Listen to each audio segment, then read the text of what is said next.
Hello, everyone. This is currently the voice of Grandmaster Pascal Charbonneau. Welcome, Joel. It's nice to have you on Chess 24 for the first time for a little workshop while everyone is kind of stuck at home here for the foreseeable future. Thanks for being a part of it. Um, I'm going to start being quiet in just a second, but I'll come back and speak a little bit when I see maybe some audience questions that I think should be asked, so we can make this a little bit interactive. Again, thanks for being with us. Everybody, keep in mind if you're not a premium member, this is a great time to sign up. You can use the code Canada's2020. It's up here on this screen. So if you forget it, it's right there. And I'm going to leave the stage to Joel. Again, we're really happy to have you here, and welcome to Chess 24. Thank you, Pascal, and greetings, everyone. I'm excited about making my debut on Chess 24 for the series of workshops. We're living in crazy times right now, and basically we're all kind of stuck in our homes, except for those 8 guys at the uh, candidates tournament, which is still going on, and hopefully everyone watched the action today on Chess 24 with great commentary from Magnus Carlsen. You can't really beat that. So that's pretty much the only game in town, the only tournament that's being played. So a lot of the chess activity is going to be, in your homes. So hope that I can help everybody out there. All right. Today's lesson is about sacrificing the exchange. Um, I've found in my experience, the last several years have been mostly working as a coach and teacher. And I find with my students, it's very hard for them to sacrifice the exchange. They have to get up pretty high, maybe like 2,300 before they're comfortable doing it. I'm not talking about an exchange sacrifice where you get a checkmate or exchange sacrifice where you get back lots of material. I mean, you know, that's easy enough to understand. It's just that there seems to be just kind of a natural aversion to giving up that material. And when I ask you, like, what did you think of this?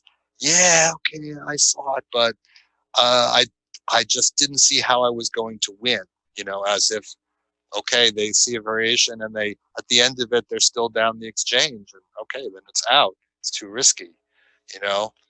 But yeah, and this kind of thing, it perturbed me so much that I included a chapter about the relationship of material and initiative in my book, Better Thinking, Better Chess.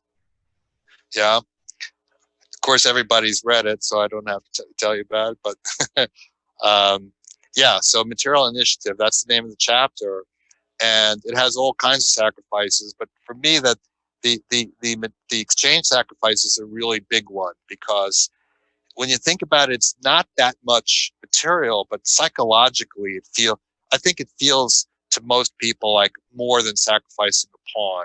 And I guess if you go through the beginner scale of numbers, then it is a little more than a pawn sacrifice, but you're getting back a piece. What you're giving up one piece, you're getting back one piece, and sometimes you're getting pawns with it as well.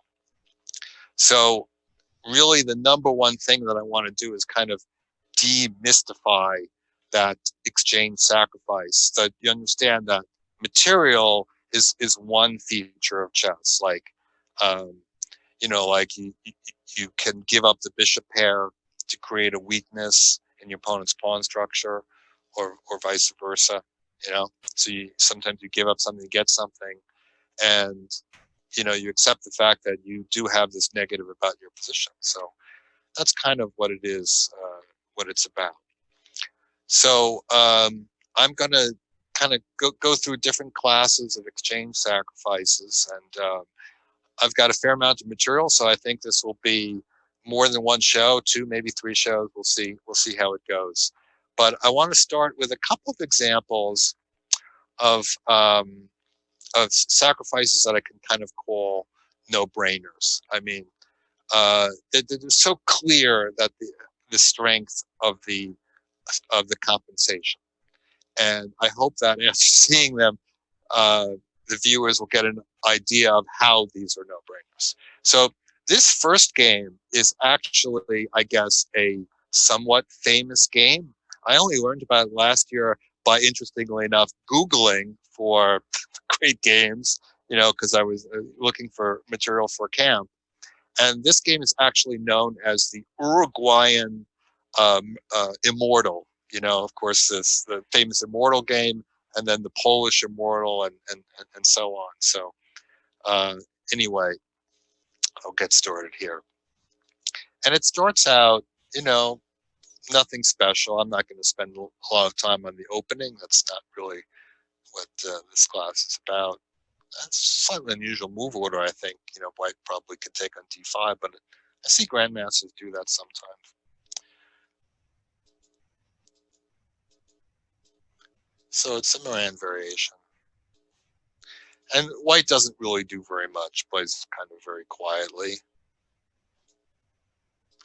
By the way, I like exhibiting games that come out of quiet openings and end in fireworks, because just to show that you don't have to play crazy attacking chess to be an attacking player.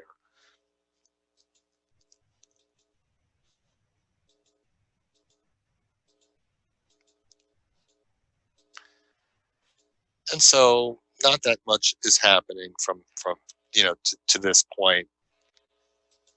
And then this move knight d6.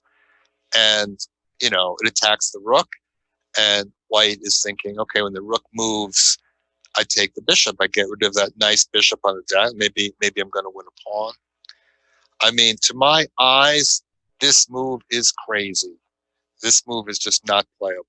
Okay, and if you're out there, and I don't know what your rating could be. Let's say you're rated 1300. You say like, well, why is that crazy? I mean, he's got to move the rook, otherwise they take the rook. And sometimes amateur players kind of think that way, that they attack something, then that thing has to move. But a rook is not always that much more than a knight. So in this case, black takes the pawn on g2, and to me, this is just very clearly going to be a good sacrifice. Black could also play rook takes c4 to do the sacrifice. It's very similar. And the point is that you get a position where white's king side is just disgusting. You've got all these holes, you've got this gaping diagonal, and your pieces are just not in a position to repair the damage. You don't have stuff around the king side.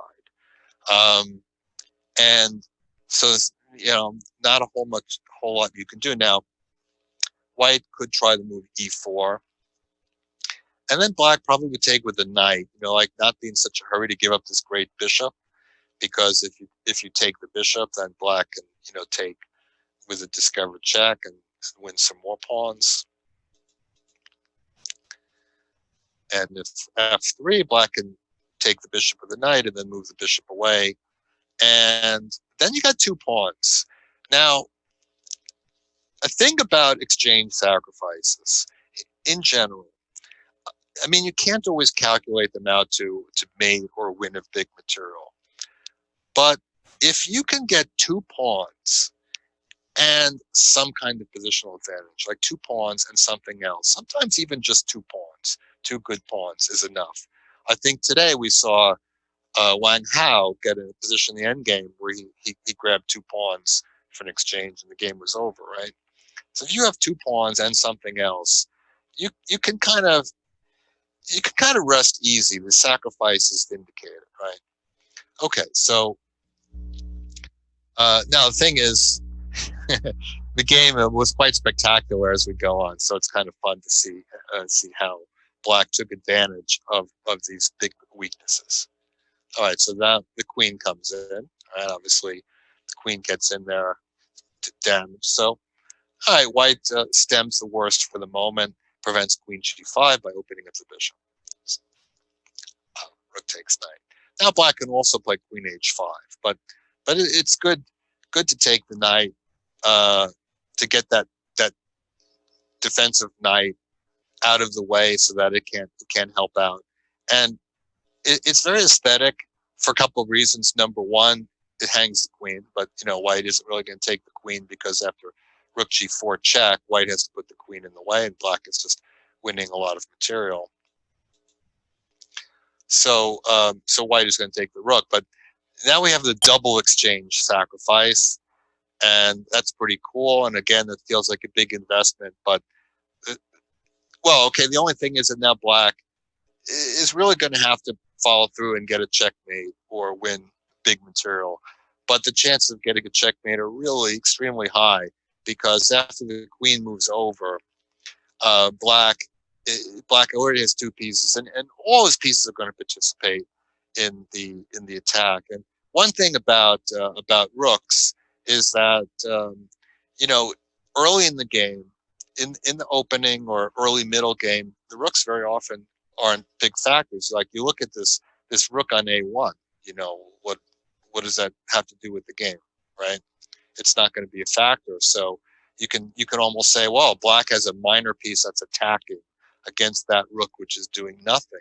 So even though the rook is worth more points, the minor piece is functioning much more strongly in the short term. All right, so white tried to bring this bishop over to defend, and the knight came in. Also, bishop c5 is good. Black did this one first. All right, so bishop e2, but black has reinforcements. So if you take the bishop, the knight comes in, and that's pretty disastrous. All right, so white tried to kick the knight. Okay, the knight isn't going anywhere because if you take the knight, there's a checkmate on h1, so that's not going to help. White played bishop g3, and now it kind of looks like we're getting in the realm where there's going to be a checkmate, and in fact, that's true. And knight takes f2. You're thinking out there like, can I calculate something like this? Well, I think a large part of it is the willingness to look, to the understanding that you're so close to a breakthrough that you can look at these sacrifices to break down the defense. It's not only the pawn you take, but the fact that this bishop is now not solidly placed on g3 anymore. So we have a check, and then another check. So now black is creeping in, king g1, queen g3, right? That's nice mate next move because the bishop is pinned. So white played bishop g3.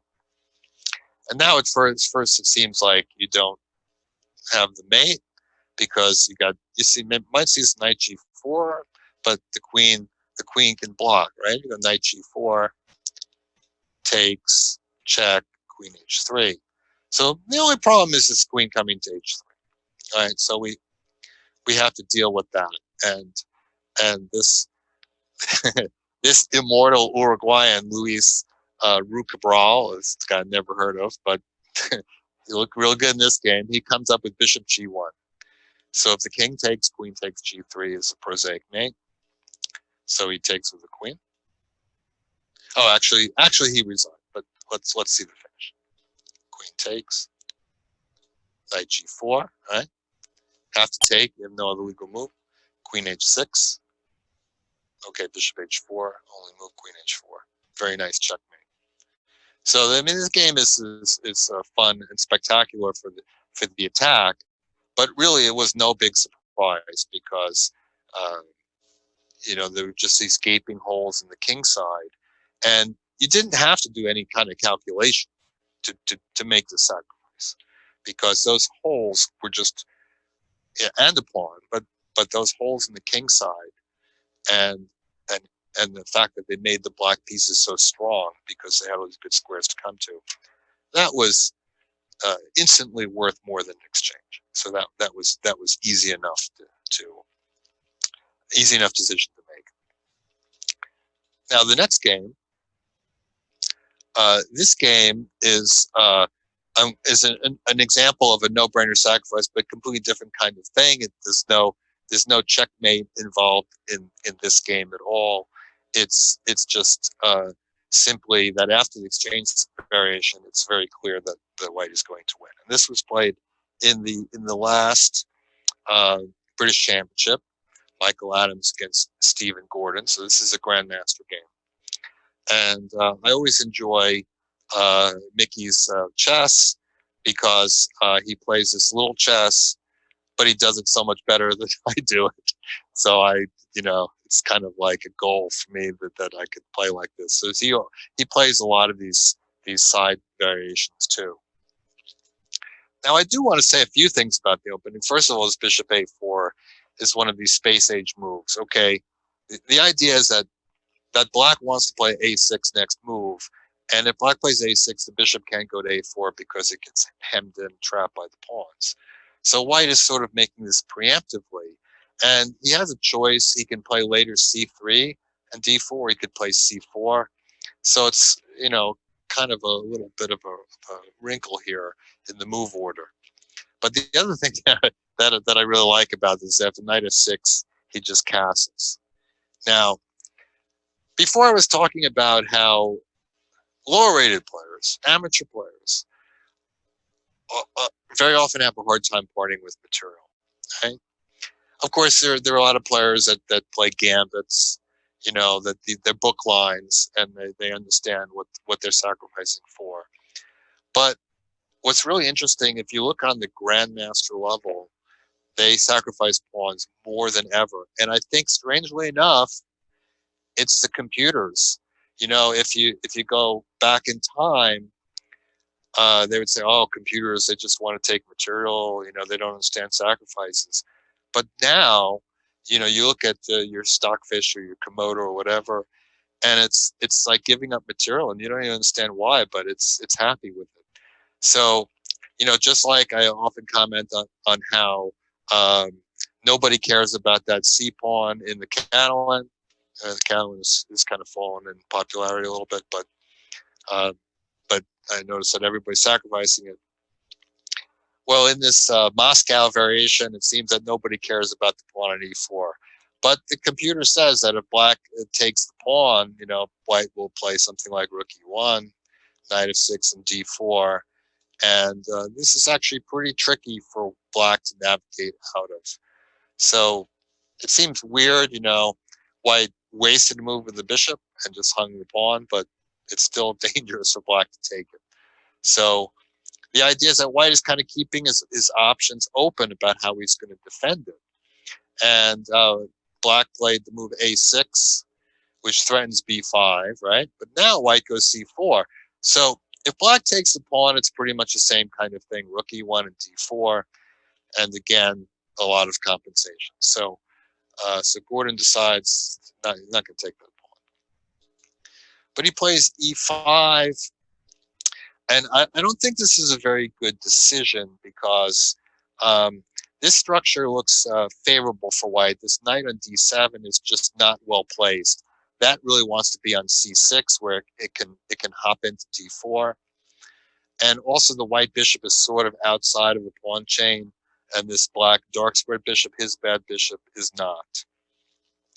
So I think this is one of those things where the threat is stronger than the execution. Black can just play g6 or e6. Let White play Maroczy, get a Maroczy bind. It's not really a big deal. In fact, a lot of times White doesn't even play d4. So I think that was a better way to go. And Adams just wins pretty convincingly after that.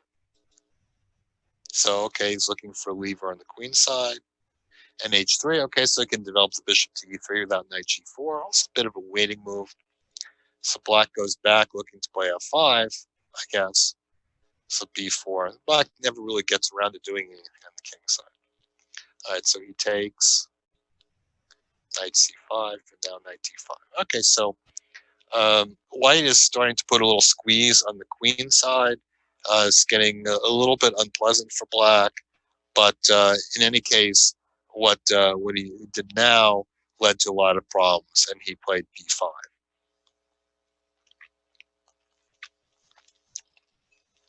Now, the idea is that he's got this move, pinning move bishop d7. It doesn't work. At this point, he would have been better off taking, and he can get a position where he's not down material, but okay, white has very, very nicely placed pieces. And when you think about, okay, with the pawn structure, there's good and bad bishops. This guy here on g7 is black's bad bishop. This is white's bad bishop, right? On c4, it's looking pretty good. Obviously, the white pieces are much better. But following through with the plan, Gordon just got a got a lost position because at the bishop d7, Adams has simply played b6.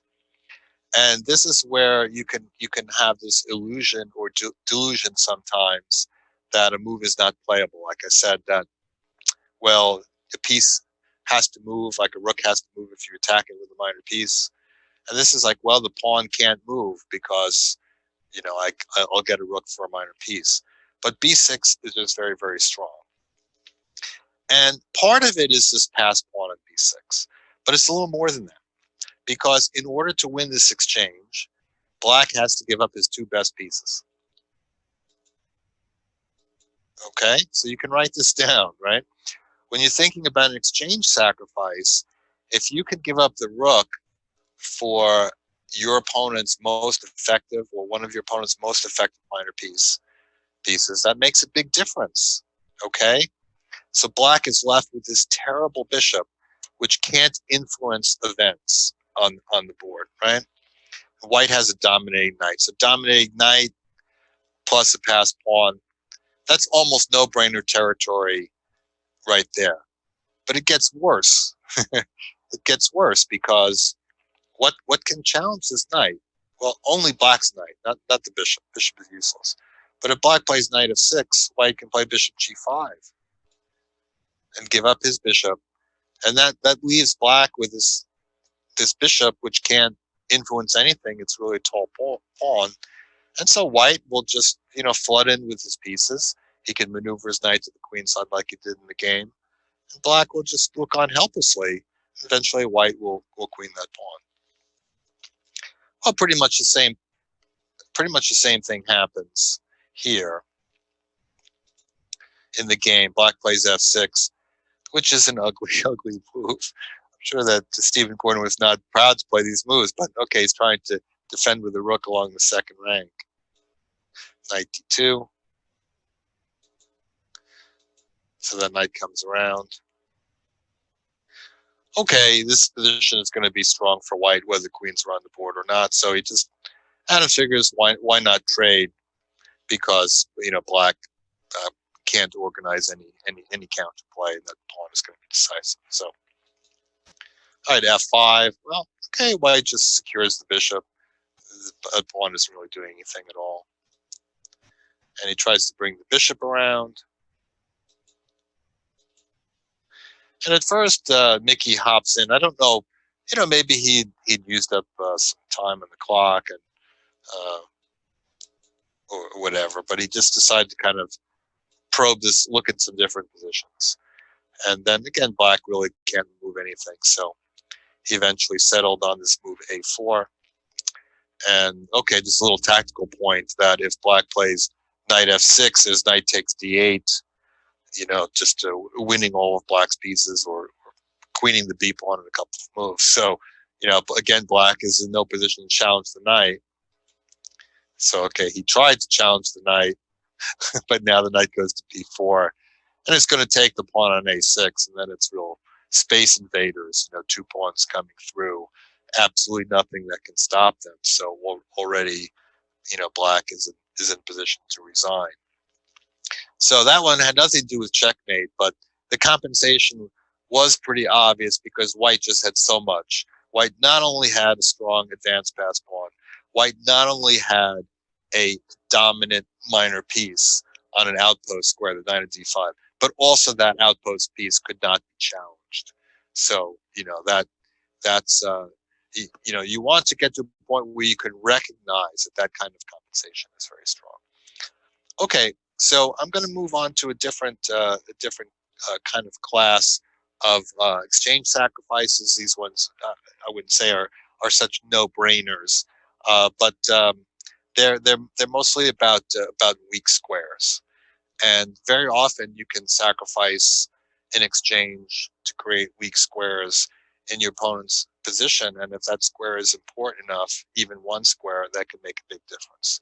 So I'm going to start with one of my games. This I played this in the New York Open in 1984 against Daniel Rose of France. And okay, it starts out a closed Sicilian.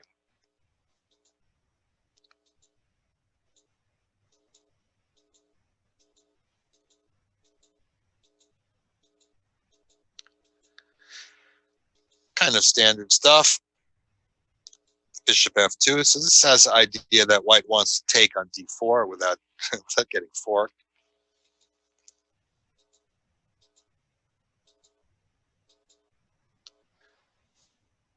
I always like playing f5. It's an old game. I was 20 years old back then.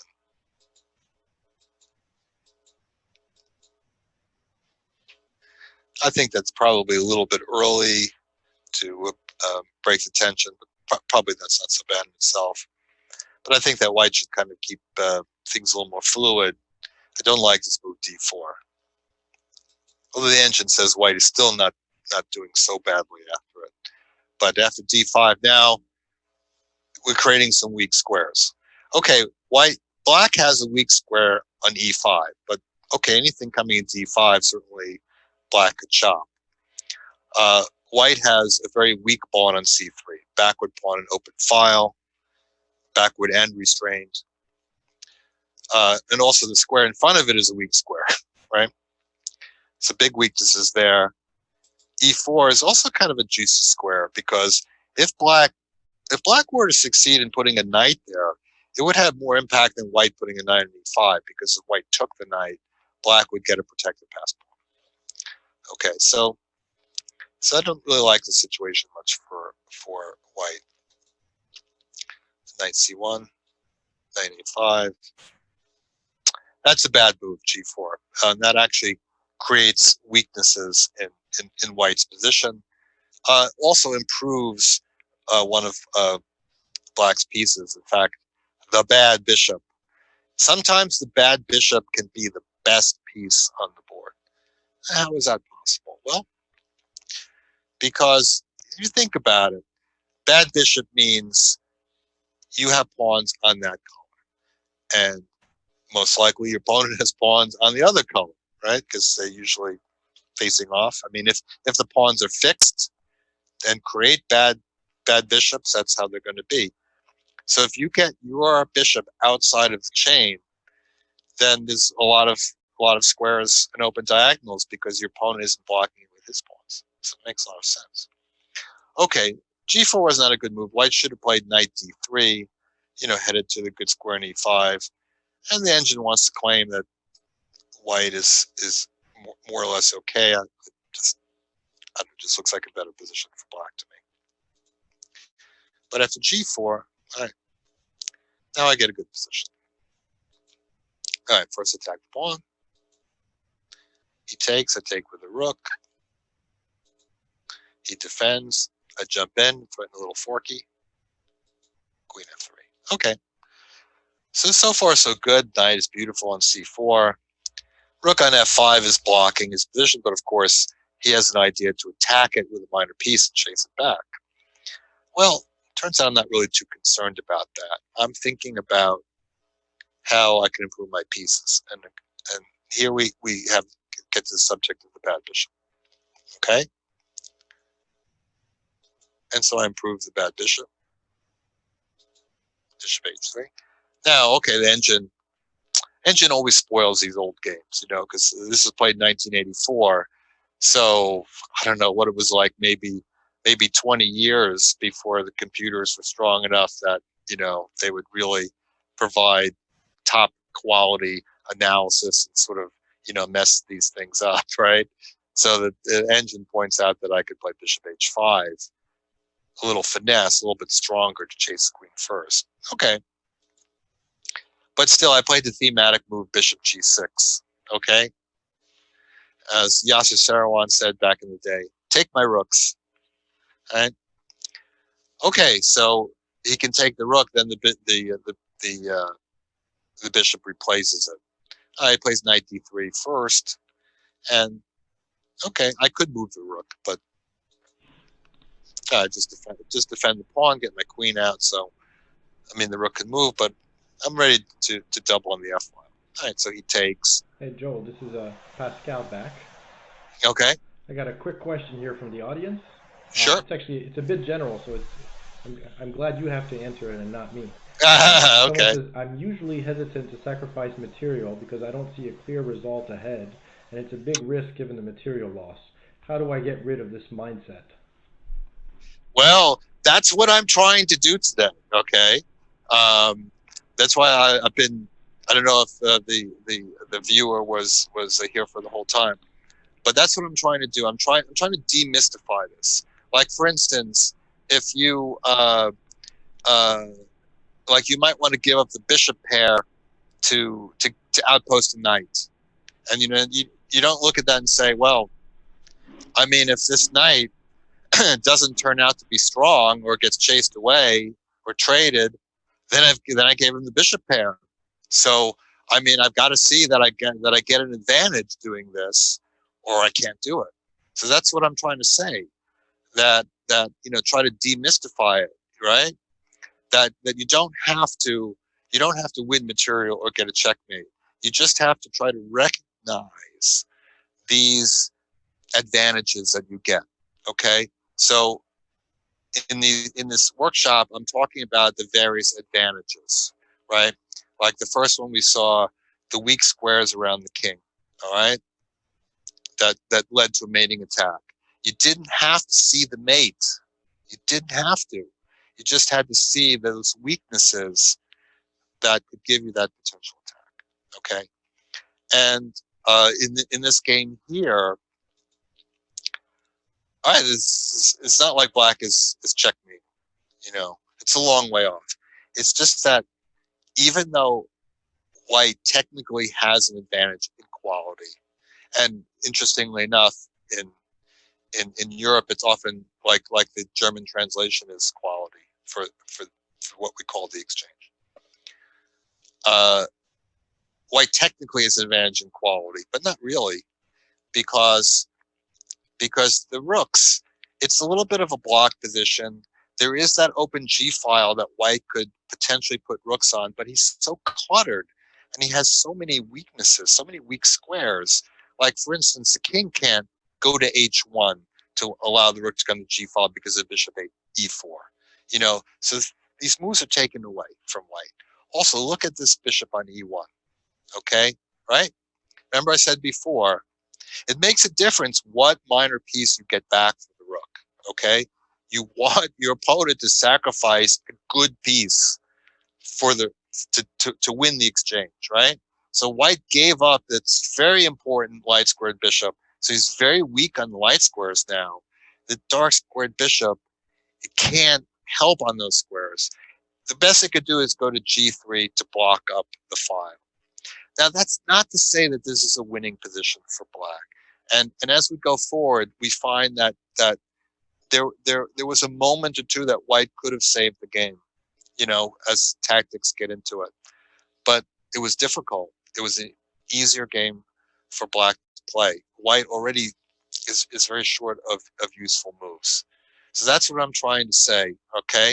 You don't have to see that end, all right?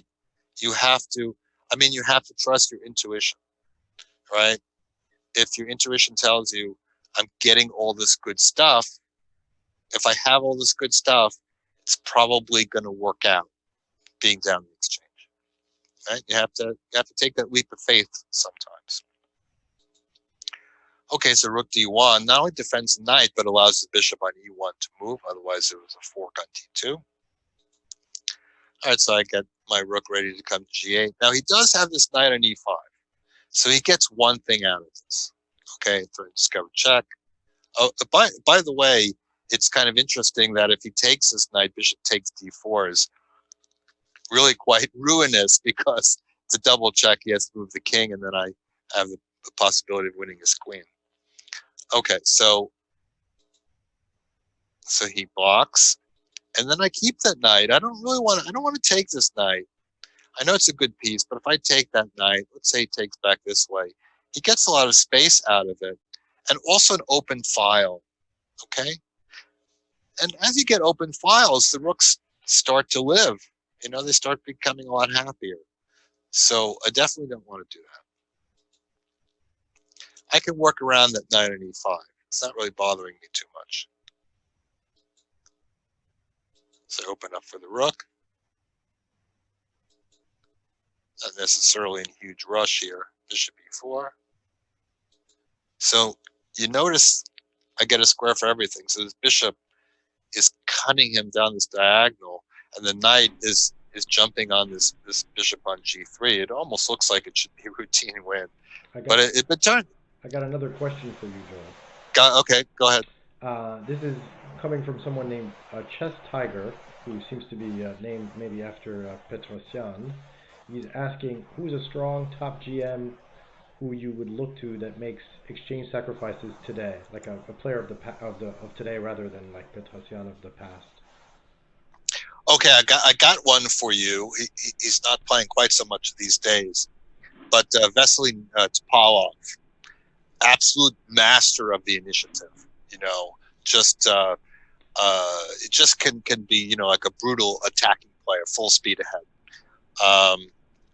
And he has made many great exchange sacrifices. And one of the things that he's kind of known for is a theoretical exchange sacrifice, like exchange sacrifice right out of the opening. But you're still in your preparation. You've already sacrificed the exchange. That's pretty cool. So he's one guy that really comes to mind when I think of exchange sacrifices. Cool, thank you. I like that answer. Yeah, and I've been researching this a little bit because I'm writing a book about world champions play. So and Topalov falls in that category. He was a world champion. Not a fly by nighter. Was not one of those FIDE World Cup things. He's a legit top drawer player. Cool. Okay, so in this position, I played bishop h4, and it turns out that move is a little bit hasty. I think the engines say I should clean up a little bit with rook g6, and then things are sort of ready to go. But sometimes these tactics aren't really easy to calculate. Bishop h4, it looks like it's kind of pulling the wings apart here, right? And he sacrifices the exchange. That's a common feature in a lot of games, the sack back. Sometimes exchange sacrifices fail to the sack back, that you can sack it back favorably, but a lot of times it's just sacrificed back to avoid the roof caving in. So mainly white does it to be able to defend with this move rook g2. And my big idea was this sneak attack queen a3, where I'm threatening to jump into c1 with a vicious check, and that check is looks like it's going to be decisive. But it turns out that my opponent had a way out. He could start with the king h1, and then I could play. Well, he's attacking my bishop. But the idea of king h1 is that if he checks me, then the rook can interpose on g1. So bishop takes g3, and pawn takes g3 is not such a successful move. I think that my queen then creeps in and causes a lot of damage. But it turns out that white can play queen e8 check, rook g8, and queen takes e6. Obviously, not an easy variation to see, but because now there are all kinds of check threats and possible perpetual checks. So according to the engine, this basically evens out, either a forced draw or just equal position. So my opponent did have that, that kind of unlikely way out with king h1. Okay, so I got some of the details wrong. It doesn't change the fact that black was totally in control in this game. And okay, so white missed the opportunity, played rook c2. So I take, and now I kind of creep in. Also, this move sort of nicely prevents queen e8 check. So he plays knight f6. Well, because he's not really in a position to hold me off from penetrating. And also, I have knight takes g3 coming, where he doesn't have a check with the queen. So he tries a little bit desperation, knight f6. All right, so if I take the rook, there's a checkmate. I don't want that. So I take the pawn. And okay, now there's a threat, mate threat on h7. Um, but the easiest way to deal with it is to actually to come out with the king, so that they don't get boxed in. And if he takes on h7, I can just take his knight and nothing happens. So he tried to move knight g4, trying to set up for some vague threats of queen g5. Okay, but there's really no point in calculating queen takes rook, queen g5, because I'm already up a piece. So I just play this little move h6, guarding the square, and there's just no next move. The queen has no square. The knight, well, he can uh, you know uh, try knight e5, but it doesn't help him very much. So he resigned. All right, so there. What was that one about? Well, weak squares. Okay, I mean the weak square. The process of creating those weak squares was already going before the exchange sacrifice, um, but um, but the exchange sacrifice exacerbated the problem for white, because white gave up that good minor piece. Now, minor pieces are pieces that cover weak squares.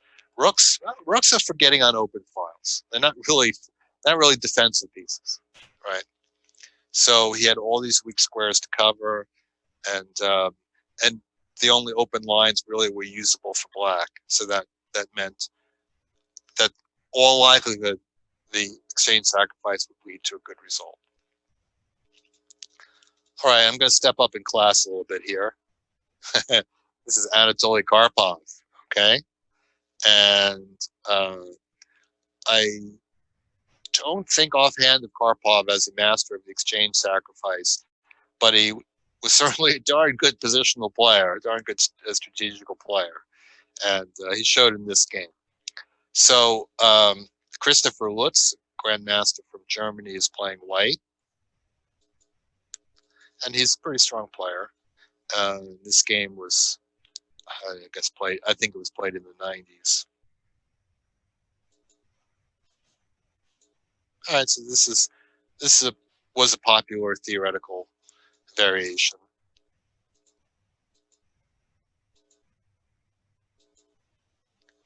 I should say one thing about this position. In another game, I don't remember if it was before or after, Anatoly Karpov had this position against Larry Christensen, and he played the move bishop d6. It was not a good decision. I think Larry. I think Larry might have even had to stifle a chuckle after this move, because he played Queen D1, and Queen D1 attacks two pieces at the same time. Black can't defend it, so Bishop D6 is an interesting positional move, but it kind of fails tactically. But in this game, Karpov plays a better move to try to grab the dark squares, Queen B8. By the way, we're already talking about dark squares. There's been no exchange sacrifices, no double pawns or anything. But just in certain structures, player can potentially be weak on certain uh, square complexes, and in the Maroczy bind. Okay, white has to take some care. Obviously the dark squared bishop is an important defender. The light squared bishop is not very useful for doing that. So Karpov is trying to play in those dark squares. All right, g3, that's a move to try to control some dark squares, maybe to play f4 at some point. All right, so Karpov plays very proactively with f5. He's not going to wait for white to build up an attack. Castle, okay, very aggressive.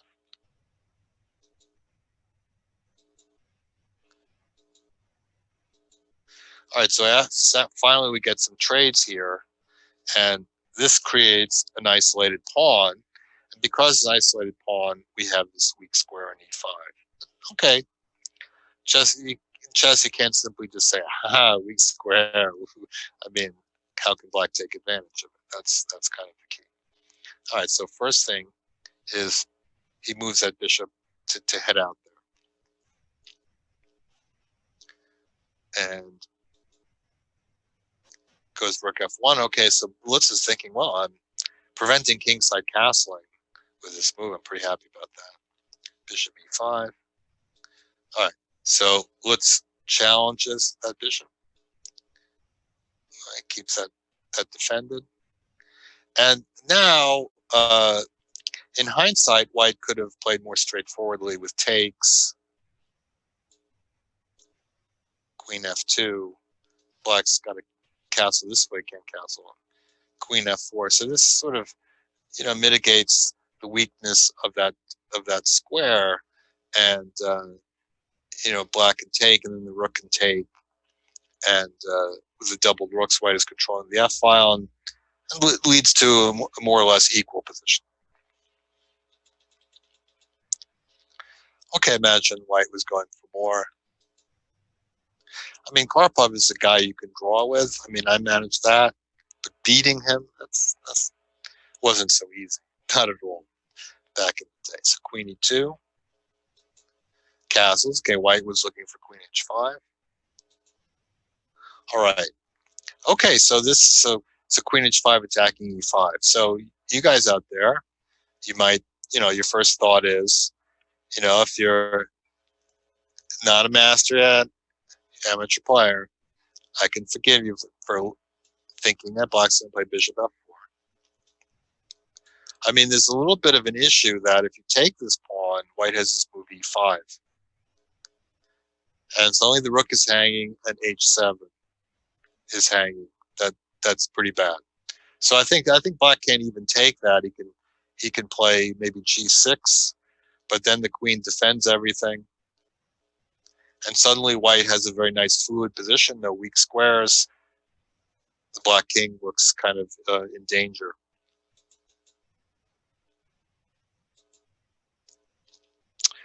So Karpov solved this problem because, well, right now the bishop is the stronger piece than the rook. So he just played rook takes f4. Okay, it's not just control of square is important, but because Black was able to control that center and keep things blocked, keep that bishop on d3 from activating, that's just a whole chain of events there that Black keeps White from getting all the stuff that he wants. Okay, so now White decided to trade queens. I think that Black is going to have good compensation no matter what. But still a long way for Black to win this game. Okay, yeah, you got the bishop pair. Okay, let's not forget that. Let's add that to our list, bishop pair. And I think probably in the next workshop we'll see a little bit of the bishop pair in action. I kind of forgot about that. This example of the bishop pair. That makes a big difference because Black is dominant on the dark squares, but he also has a bishop that can hurt White on the light squares. And the remaining white bishop is his bad bishop, is the one that's hemmed in. Okay, that's a common factor that we see in these successful exchange sacrifice. Karpov played a5. This is an inaccuracy because he really should be playing d6 first, and the idea is that he should be rerouting this bishop over to the king side. Okay, and Black could have taken White could have taken advantage of this a5 move, not by that, but by immediate doubling, because Black would not have time to get the bishop to e8, and then White has some pressure on the f file, and that would make it harder for Black to have an advantage. The bishop would have to drop back to f6, and for instance, you can see a line like this. White can even do the sack back, right? not for an advantage, but just really to equalize.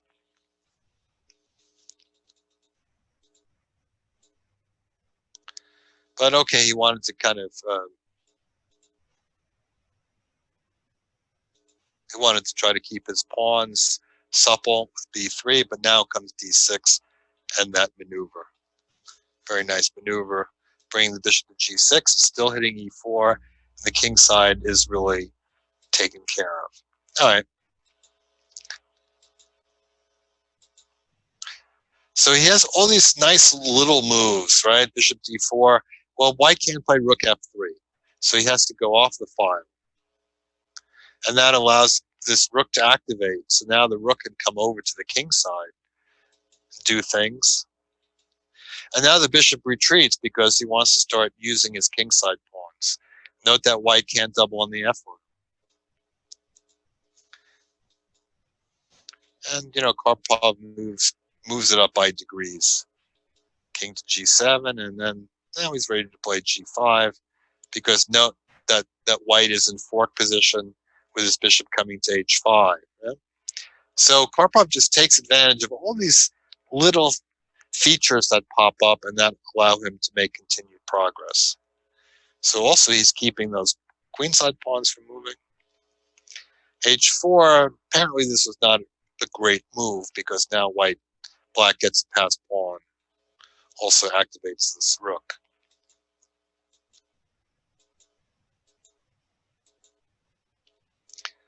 Now this was actually considered to be not such a good move, maybe unnecessary. That black should instead just play h6, followed by king h6 and king g5, and roll with the pawn, and white can't really do very much. So what happened is that white managed to create some complications.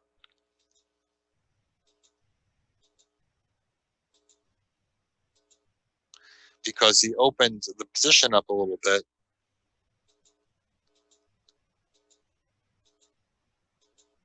There's some files on the other side.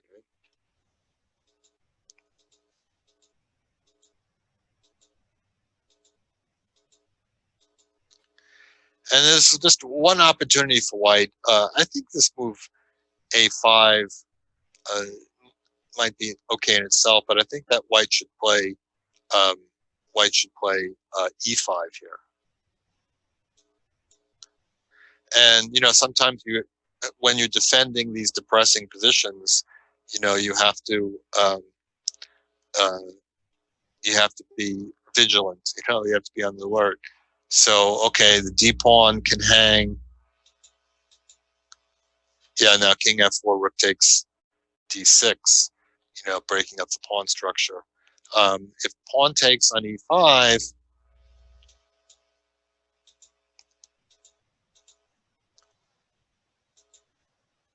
then white, gets not only trades a pawn but creates a passed pawn on the c file, and that's a different story. If that pawn starts moving, the rooks can be very good in supporting a passed pawn. So there was an opportunity. White you have to be appropriately desperate sometimes. You have to look for that opportunity to do something. And a5, okay, still has e5 here, but after this bishop c5, that closes it off. Now e5, king takes e5, and now Karpov started to penetrate decisively. He finally got the king to the center. He had the bishop on e5, but he wanted to get the king. He wanted to get everything going. And now he's basically just keeping white from putting pieces on any good squares, and he manages to get to kind of a mating attack with the minor pieces. Look at how they dominate the rook.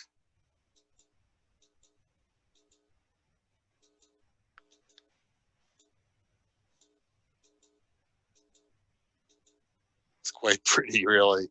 Bishop d2, and then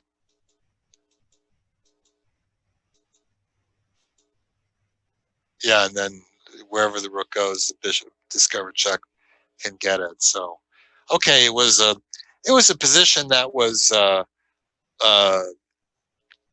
it was estimated at you know, equals over plus, small advantage for black. Maybe the engines give a little bit more, but it was very unpleasant for white to play. Couldn't do anything. And that's another thing. It's like a lot of players, they think about exchange sack and say, okay, but I don't know what I'm going to do next. And they forget to look and see that their opponent can't do anything, right?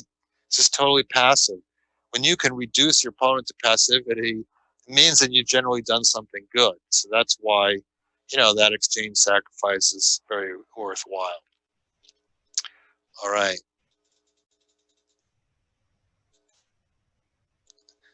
Okay, so now we have a game between Razorbayev and Tivyakov, again, two strong grandmasters.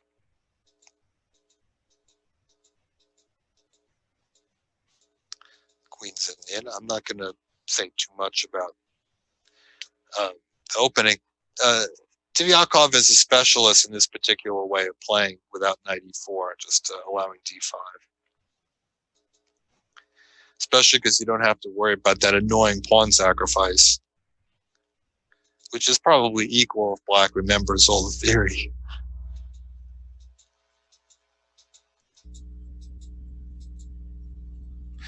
Well, I can tell you, as a long time, not only Queen's Indian, but Nimzo Indian, Bogo Indian player, that, whenever you give up that bishop like that, and you don't double the pawns, but you get a bishop on the diagonal, you really, if you can, you want to neutralize it right away. So black attacks that bishop and is looking to take the pawn on d5. So he was able to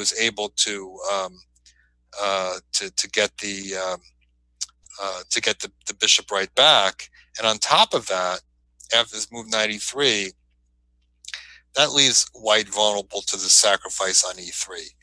Now, it's not like black is winning or even clearly better after the sacrifice, but it just makes so many things easier.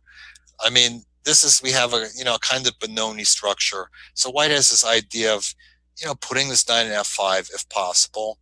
Otherwise, maybe c4, knight goes away, those pawns start forward. If white gets those f pawn, e pawn running forward in the center, that could be very dangerous. But with one stroke here, this exchange sacrifice, now these pawns are so, not only these pawns are so weak, there's no dynamic capability at all. White has this open F file, but can do nothing with it, especially because black can put a knight on e5, which will guard everything. White's remaining minor piece is terrible. It wasn't quite so bad when the pawn was on f2 because it kind of support pawn advance, but now it just can't attack anything. It's just a purely defensive piece. So it's a nice, pleasant position for black to play. And it seems that Razorbayev at many moments in the game felt like he was the one playing for a win, and that's really what gets him into trouble. So white transfers his bishop to d3. He basically just sets up a defensive formation, and there is a great knight on e5, but not much else. So it's a position that looks very nice. Maybe black isn't really in a position to win it, but there was an extension of some rope, and white grabbed this rope, as we'll see, king g7, and now, for whatever reason, Razorbayev felt that it would be good to tempt black into this queen sacrifice, and he goes for it. I guess there was this hope that he would maybe actuate some kind of breakthrough on the queen side. Okay, now the pawn lives on e4. It's on e4. You can potentially attack it.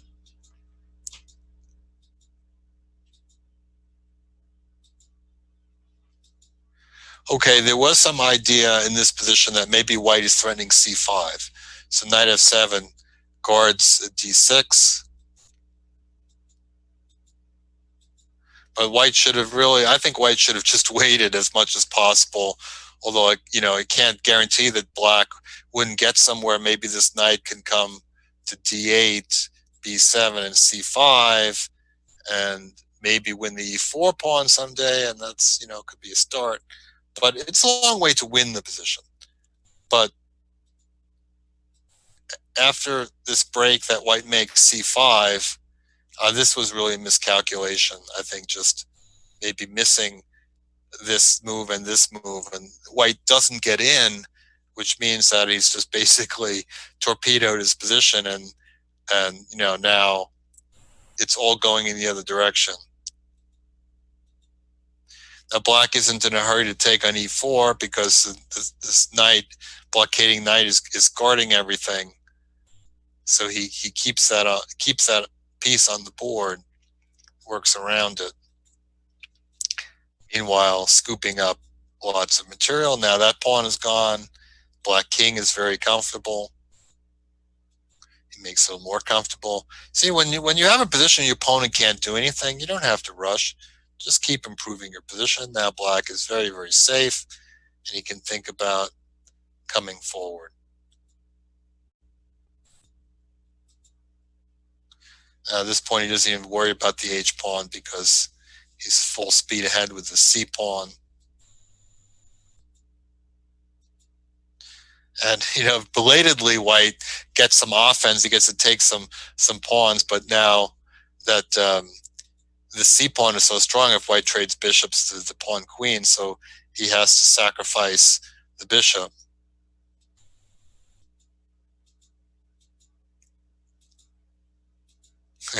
And white has his passed pawn, but black has one too.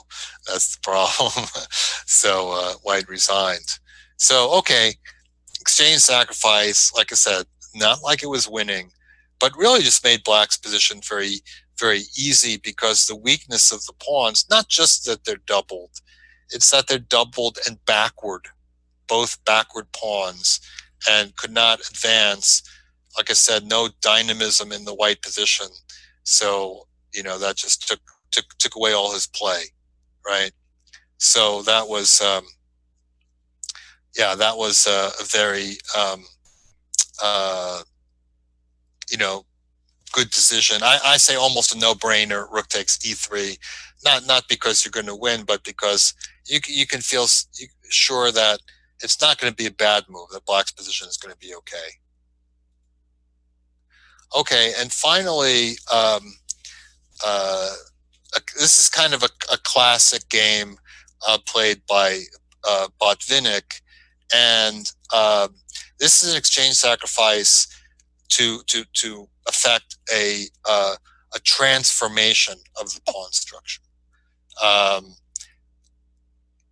sometimes a transformation of your own pawn structure. And actually, Botvinnik was sort of famous for playing with the structure that he got in the game.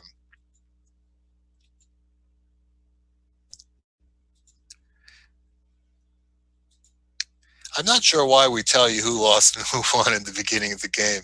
Kind of spoils it's kind of like learning how the movie ends in the beginning of watching, isn't it? Okay, so bishop takes c6. So delayed exchange and b pawn capturing, which seems kind of unusual, but certainly I think in the position after castles, bishop b7 you wouldn't play, but okay, that's what he went for. It means that he's going to have to take a slightly awkward position here. All right, so we have this very interesting structure where black has these ugly pawns on the queen side. They're not necessarily that bad, because it's not so easy for white to occupy the squares in front of them. Black has them covered pretty well. He has a bad bishop on d6. Okay, it's hemmed in by the pawn on e5, but it guards things very well. And he has that other bishop, the light squared bishop, which is unopposed. White does not have a light squared bishop. And for the time being, the position is rather blocked. It's not doing that much, but still bishop pair. Okay, so I guess this is another one with the bishop pair. I guess that makes sense. That you can have the bishop pair when you sacrifice the exchange a lot, but here, okay, black already has it.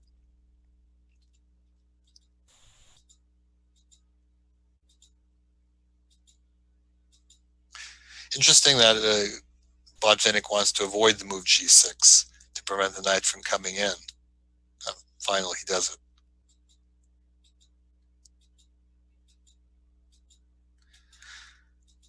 So a lot of maneuvering.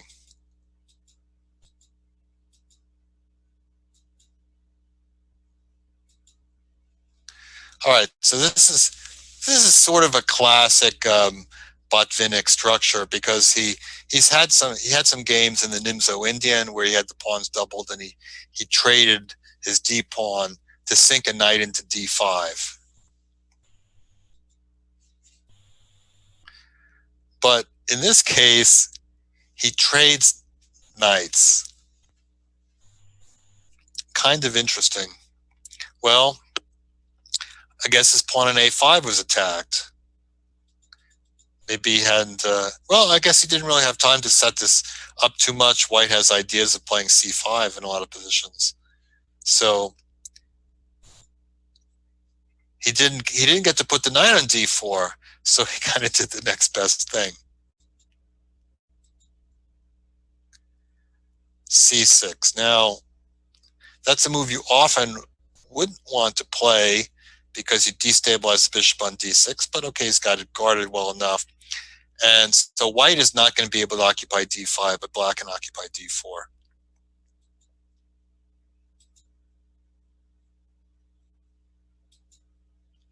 Okay, now it's been said about this type of position that one way to kind of take the sting out of the sacrifice that Botvinnik played in the game is to exchange off rooks. So white could have started by moving the queen, and bishop c7 he could have taken. Because this type of sacrifice is not as effective with the rooks traded. And here we have, brings us to another important fact about exchange sacrifices. Okay, when playing with the minor pieces, you want a pair of rooks to stay on the board. Okay, the side up the exchange is often very happy to trade rooks. I mean, the rooks kind of usually duplicate their efforts, but the rook for the side with the minor piece or minor pieces, that rook can really augment the power of the bishops greatly. So here, white could take the rook, and then black would not have that rook behind the scenes getting ready for the position being opened up. So that's a basic concept about exchange sacrifices. I mean, I'm not sure that white saw this exchange sacrifice coming at all, you know? So he's just thinking like, la-di-da, I'm just move my knight to a4, and then I get my knight to a4, and what are you going to do about that pawn? So Botvinnik dunks the rook into d4.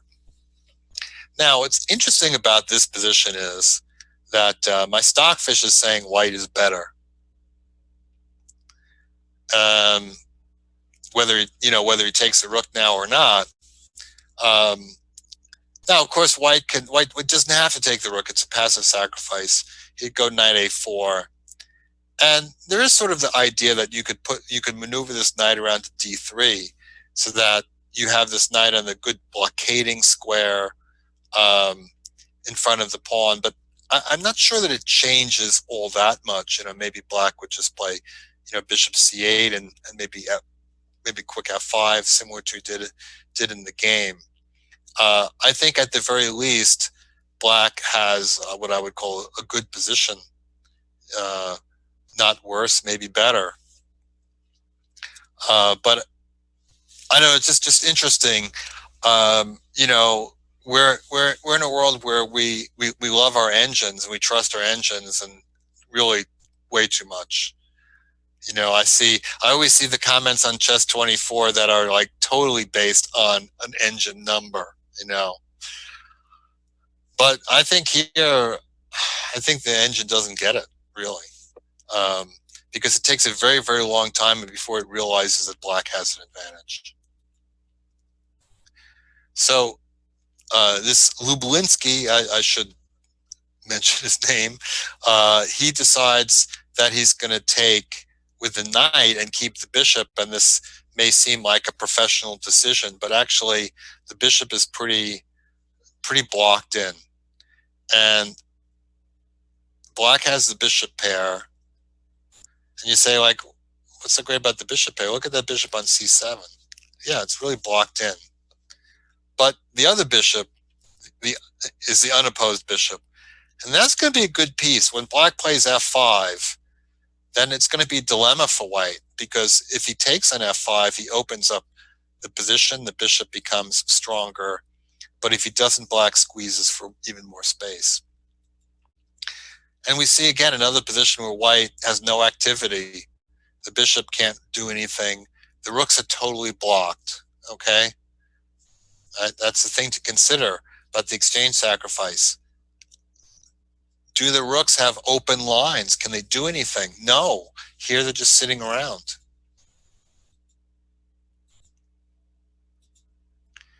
And so, black, okay, built up a little bit, cleared the back rank. And, well, I should just, let me stop here and say, okay, what if white took on f5? I think black would actually take with a pawn. More the merrier, get everything into the center. And then black might potentially play e4, but even just playing with f4, the pawn coming to f4 and the bishop coming to f5, and then g2 becomes something that you can attack. I personally, from my point of view, for white, I think that you're in this kind of position. I think you need to open the position a little bit, even if it's not favorably, because if you let the position get too blocked, then you just can't create any counterplay with your rooks. So I think he's somewhat better off opening the position, because the alternative was he got squeezed, this sort of King's Indian attack, and just no counterplay, nothing to do about it. So he plays g4. Okay, that's his idea. He's trying to hunker down, but Botvinnik says, okay, no, I'm not going to let you block the position.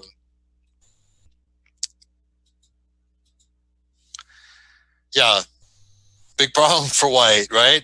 You first bishop h3. Well, you don't want to move the rook off of the f file, because then black can attack the f pawn. Very hard to hold it. But now this bishop is in trouble. Well, I mean, that basically decided the game. The rook had to run, and now white just is not in a position to defend his king side.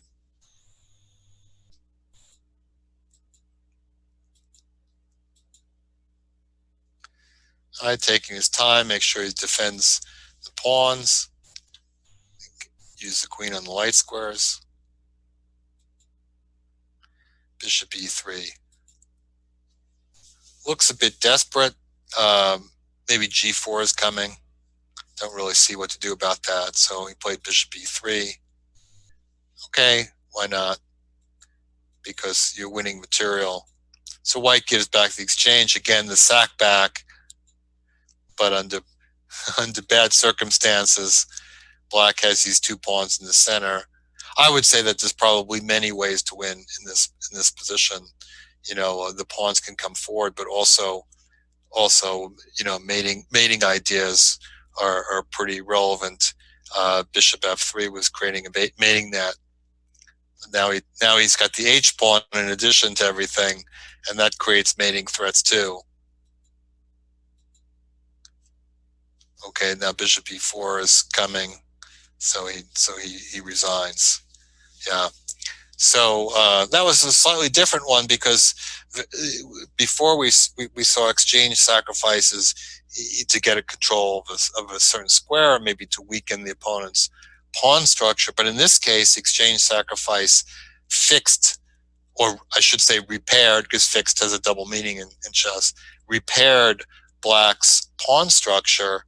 And after doing that, and that also closed up all of white's play. There was no more play in the double pawn. There's no more play in the d file, and black was able to take over the initiative very efficiently. So that's why that exchange sacrifice was a good one. So I think that's going to be the last one for this show. I want to remind everybody that if you're not a premium member, and why aren't you? If you're not a premium member, this is a good time to step up to the premium membership, because with the code candidates 2020, you can get 40% off that premium membership. And I'm very happy to be a new premium member myself, because I not only love to follow the games on Chess24, but I like to be able to download games, for my work, and also I'm looking forward to making some annoying comments to games in the future. So yeah, you want that premium membership. Okay, so in tomorrow's show, I'm going to continue discussion of more kinds of exchange sacrifices. I got a million of them, and like I said, hopefully demystify that giving the exchange. Make it just something like, well, in anything, you're always giving something to get something, and not feel like you need to find the checkmate or a win of material, that you can just appreciate the advantages that it provides to your position and run with that. So I thank everybody for joining me today. Grandmaster Joel Benjamin in my maiden voyage on Chess24. I think these workshops are going to be a lot of fun and very educational, and I hope that you'll join me again tomorrow. Thanks a lot, Joel.